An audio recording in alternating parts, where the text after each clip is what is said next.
Well, hello, everyone, and welcome to the newest episode of Real Talk at the Barbershop. I have the pleasure of having a conversation with two amazing gentlemen here at the Black Men Xcel conference here in lovely Miami. And they are no other than the one, the only, Shaun, Lucky, Corbett, and making his debut on this show because, Shaun he a veteran.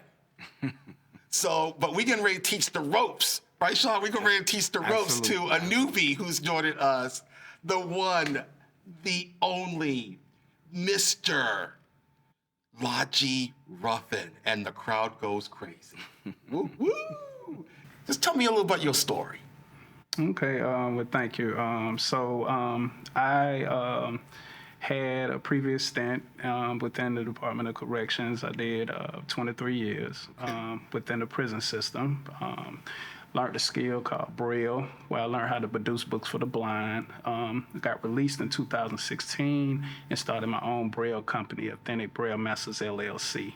And from there, I grew my company to, I call it, international powerhouse, where we did business not only in the United States, but across seas as well. So from there, help individuals that's coming out the criminal justice system, help them with jobs, help them if they need mental health services, or even just access to quality health care. I wanted to give back to where I came from as I grow my company. And then, besides all that, I'm a loving grandfather of three. I have a grandson and two granddaughters. So that's the highlight of mine, regardless of the work I do. But within that, and also, graduated from Morehouse School of Medicine, and I attend Mercer University, go Bears. So I'm definitely excited about, pursuing my college dreams and my college education. That is awesome. And then we've got Shaun, the man, Lucky Corbett, doing his thing. And so, let's catch up a little bit. How are things going since we first talked? When I first met you, you had just opened your first location yep. within a Walmart store. Yes, sir. What people don't know about Shaun was the first. Yes. The first African American to own and operate a barbershop inside of Walmart. We actually opened our doors August 4th, 2019. And I think you and I met shortly after that. And it has been a roller coaster ever since. Right. So what was that moment for you all? That the light bulb went off and you said, this thing is bigger. I got a bigger thing to do in this world. I say for me was when I had an opportunity when I first got out of barber school. And, you're still trying to figure out if this is what you want to do, because unfortunately, a lot of people look at barbering as a hustle. Sure. Just a quick way to make some money. I do a lot of other things.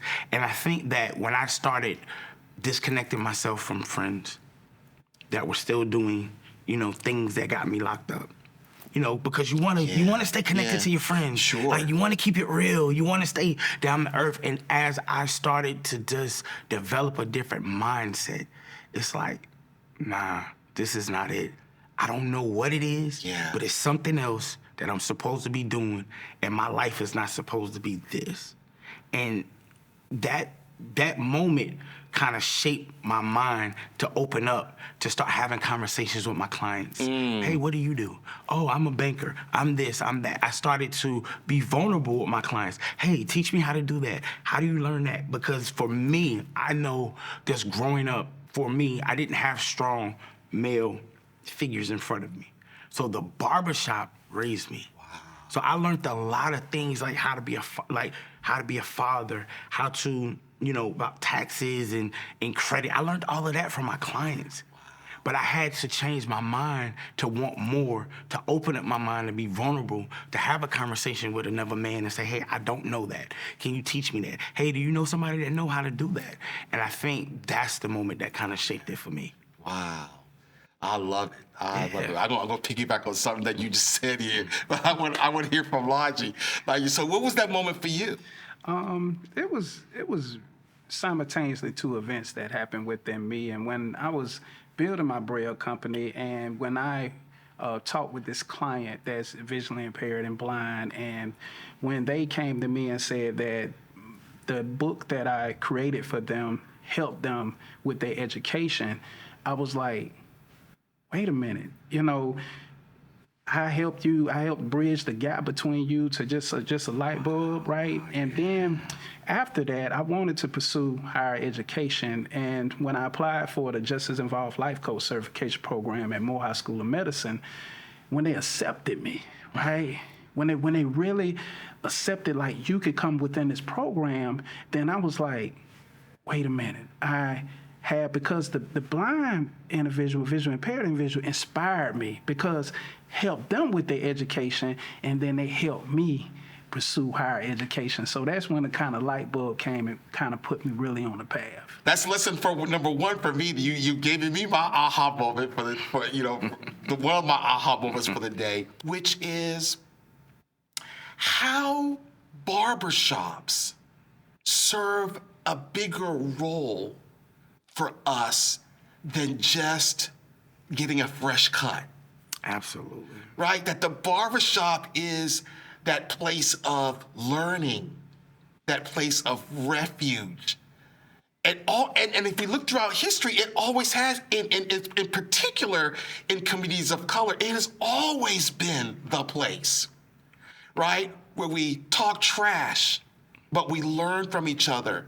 And I would argue it's where we got so much of our mental health services, right? Mm-hmm. Because we would never go and talk about going to therapy or doing that kind of a thing. That's something, no. Mm-hmm. But in reality, we got our therapy was in the barbershop when we talked about the things that we needed to talk about. What role did the barbershop play for you throughout your lives? I'll let Ladji go first. For me was that, one time, I love stories. One time, I was feeling real bad and feeling kind of overwhelmed, and I just remembered. She was my girlfriend at the time, but she's my wife now. She was like, go get a haircut. And at first, I was like, I'm feeling bad. What a haircut gonna do, right? So I went to the barbershop and I noticed you can hear the talk coming in there, and they just debate. They just debating by the sports team, and and I seen the older gentlemen and them, they were playing chess. And when I sat there, I'm kind of looking, and then they just embraced me. They brought me into the conversation. They told me to come over and play chess after I got through with my haircut. I stayed there, and I really communicated my feelings to not only my barber, to the individual within there, right? And they really helped me kind of get out my funk. And when I left the barbershop, I just felt just so empowered. I was like, man, I feel good. And of course, when I went home, my wife looking at me, girlfriend at the time, she looking at me, and I'm like, you right. I feel much better. And so that was the kind of role that the barbershop played with me, to just really just help me just get out the funk I was in and really build that brotherhood, because I left with numbers as well, and I still to this day communicate with them gentlemen that I met in that barbershop at that time. Wow. Now that's some serious, mental health services right there, right? Where where you've created your own support network, right? To help. That's really amazing.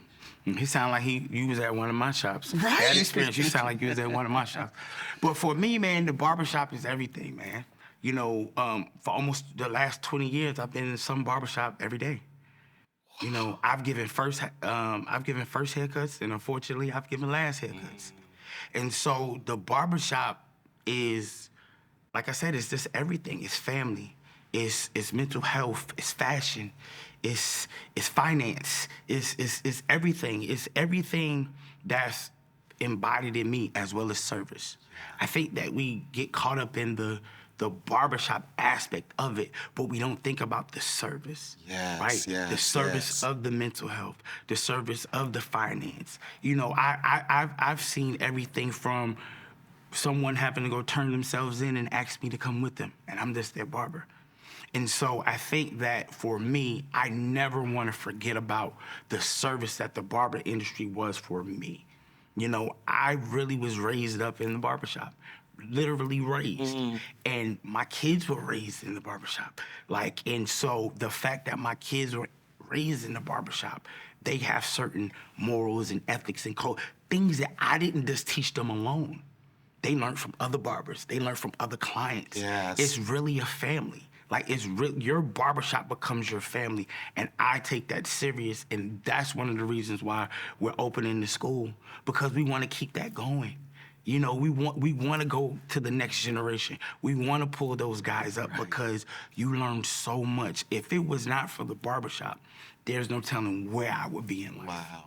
Shaun, do you ever think about the impact that your intentionality of what you're doing has made? And what I mean by that is you have been very intentional of how you've used your barbershops, not just as a place to get a haircut, not just as a place to get people to learn or to get people to teach, but to create this community that is really making real impact. For you, it's not just I'm giving a haircut and people are coming in here and talking and creating community.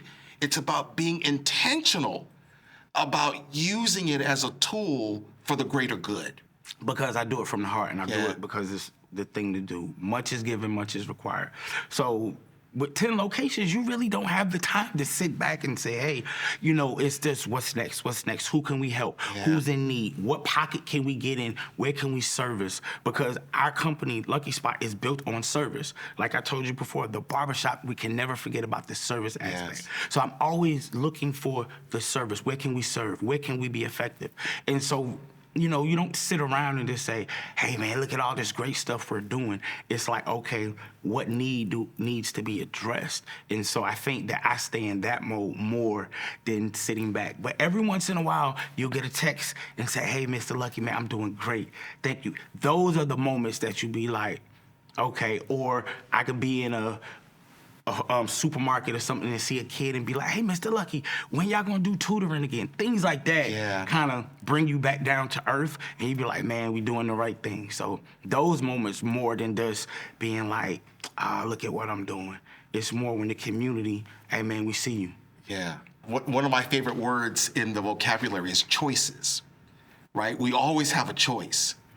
And you could have chosen to let your moment, you know, take you down a certain highway, or you could have made the choice of, I'm gonna step a different way, right? And so I so value, you know, and so appreciate, you know, the story that you've shared.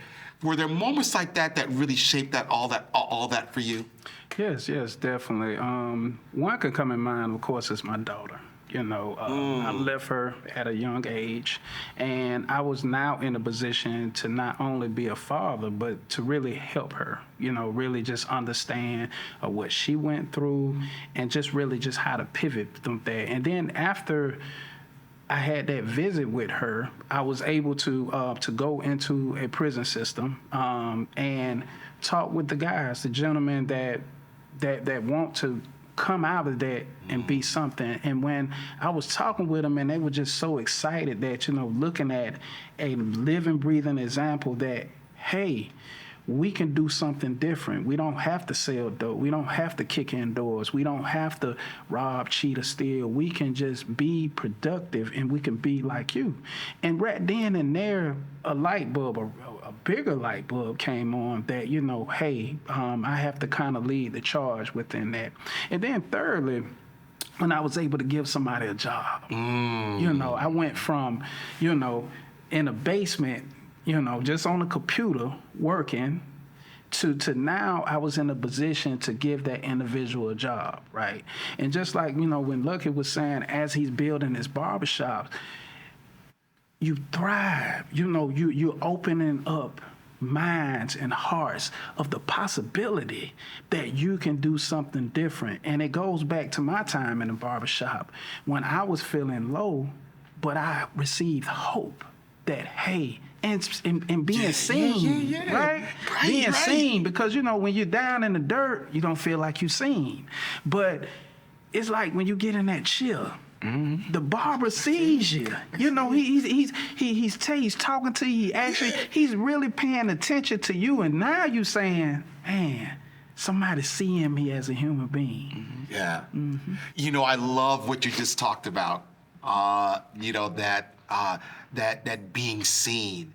And isn't it interesting that we find ourselves often in a place where we often don't feel seen, in a world where often we are dismissed, or people make assumptions based on what they see or do not see, right? But when we get into the barbershop, it's a whole different story, right? We are seen in that barbershop. And just like you talked about, people draw you into conversations and make you part of the family, right? And you sit in that chair, and when they put that cape around your neck, yes, and they are there to make you look the best, right? Because it's not just your reputation, but it's the reputation of that barber too, right? You know, we want people talking about us. Man, who cut your hair? Lucky cut my hair. Oh, what? Absolutely. Give me the number, right? I want to look like that. Oh, man. Going back to you, Ladji, you are the recipient of a very special scholarship, aren't you? Yeah, that's right. Talk to me about that. Oh, man. One thing kind of just surprised me, and I'm just going to be real transparent, when I just heard that they had a scholarship that was geared towards individuals that been just as impacted. And then, you know, coming from, you know, Walmart and the NAACP, you know, at first I just thought, you know, this got to be a scam. You know, it got to be a scam. But when I dug into it, and then when the team reached out to me, and I'm like, wait a minute, this is not a scam. Right then and there, I felt that here it is, that it's a store that I shop from. And then when you look at the NAACP and look what all they have did, you know, for the world. And here it is that little on me, individuals like me, that they're willing to invest, because they're not only giving me the money, but they're investing in my education. And at a particular time, you know, I go to Mercer University, and it's quite expensive. So that particular scholarship really helped me with, you know, buying books, with my tuition. And at a particular time, I decided to study abroad and go to Guatemala, go out the country for the first time. And my experience, it was a real, like, life-changing experience and an opportunity for me to go a place that I would never thought in a million years that I would ever go. So this particular scholarship just really taught me that people really do care, really want to invest in you, and really want to just see you succeed and pour back within the community. Because you have to think about it, you know, as a business owner, as an individual that participate in, you know, going to the store like Walmart, here it is that investing back, right? And this is what the scholarship do. It helps with me in the community, that allow me to do the things that I do in the community and serve hope, to be a beacon of hope to individuals that, hey, it is some individuals care and willing to invest in you, that you can live a successful life. What's your dream? My dream is to really continue to offer support services for individuals that's coming out of the criminal justice system. And then we have to think about this. It's not only the individual that's in the criminal justice system, but it's their families as well, that they're being impacted, and the community that's being impacted, right? So I want to just create services to really just help, as y'all said, want to be a disruptor. Want to be a disruptor for individuals just not even going in that system or not really being impacted by the system. And that's just really my dream and my goal. And to serve as an example that you can have something bad happen within your life and you could turn it around, right? Because, you know, everybody loves the underdog story, right? You know, they really, but to really invest in people, you know, we really have to really invest, as we say, put our money where our mouth is. Right. You know, we just can't only just talking into existence and giving our time. Giving our time to say, just like I said in the beginning, like within a barbershop, putting the cape on, being seen. You know, individuals feel like they're not being seen and being heard. That they can really, it ain't us saving them. We have to empower individuals to learn to save themselves, to just hold that mirror up and say, hey, you can save yourself. You can be whoever you can be, and I'm here to support you. Yes, yes. So, Lucky, what's your vision? What's my vision? What's your vision? What's your dream, man? Man, just continue being consistent. In the entrepreneurial space, as Ladji can tell you, it's very hard being consistent because so many things change. You know, trends change, people's feelings change, COVID changes everything. And so just remaining consistent to be able to continue to serve. Because I think that we sometimes forget that with service comes trust. People won't allow you to serve them if they don't trust you. So I always want to just focus on being who we say we are. That way we have the trust of the community to be able to serve. Because if people don't trust you, they're not coming to none of your events. They don't want to hear what you're talking about because you just came for the pictures. Yeah. And unfortunately, our community is hip to that. Like, they know, and so I always look at remaining consistent, being who I am, because at the end of the day, when it's all said and done, I'm gonna have to answer for me, and I want it to be job well done, brother. You did what I put you to do, so that's the goal for me, just remaining consistent. I love it. As you think about you all's own mental wellness journeys, and oftentimes we don't even think about it that way, right? We're just trying to make it from day to day, but in reality, it is about, you know, being mentally, spiritually, emotionally, physically well.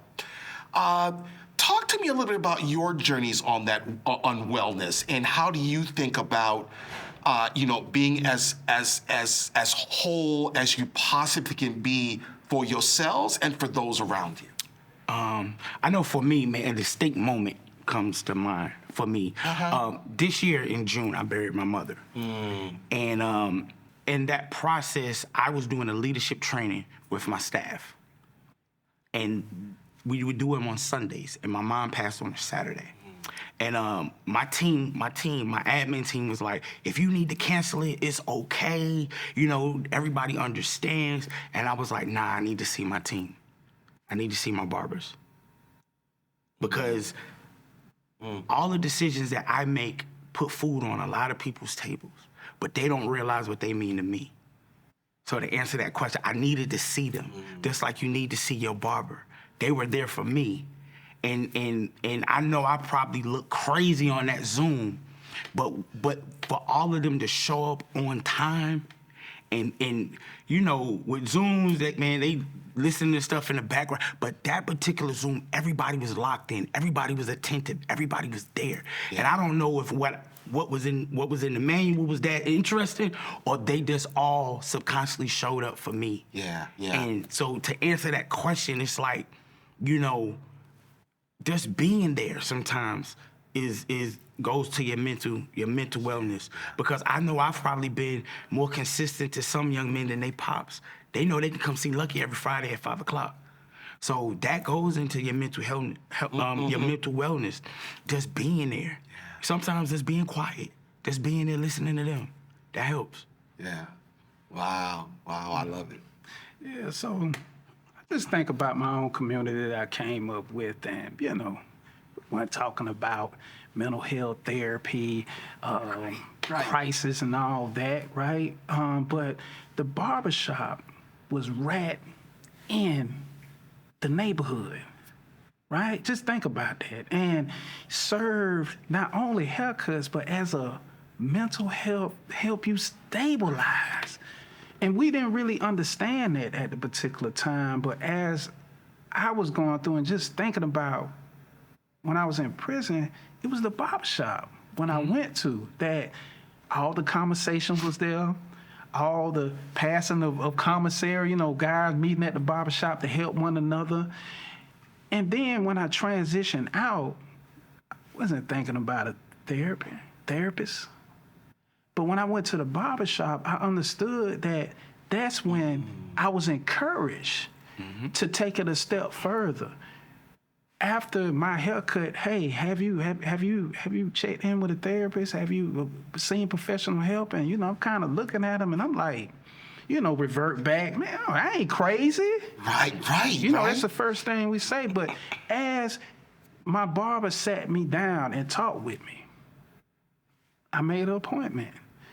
So when we look at the barbershop, how it just was in the trenches, not that you had to go to a big old shiny building and a building that you was intimidated in, but just a place that you was just loved, that was in the neighborhood, that was in there really doing the work and service. So that's how, with me, that I'm continuing to maintain and stay whole, right? And pass the information. So it ain't so much of me telling, they see my cut, yeah, go to such and such. But guess what? That person can get the same identical service that I got at the particular time. And that really helps me when they come back and they tell me, man, you know, thank you for coming, and they receive more than just a cut. That really helped me a lot. Can I piggyback off of something that he said? And I want to speak as a barber. I think a lot of clients don't realize that the advice that we give you sometimes, we take it. Be like, hey, man, you know what? Go see such and such. You know, I need to go see such and such too. You know, because, like, I think a lot of times people just look at the impact that barbers have on the community. And I don't think we really look at the impact that the community has on barbers. I don't think that I don't think that people look at that. They just look at my barber this, my barber that. But y'all help us too. Yeah. It's that interdependence, right? Yeah, it's that interconnection. Y'all dropped the knowledge today. Y'all dropped the gems today. Man, oh man. Well, I just cannot thank you enough for joining me and having this conversation.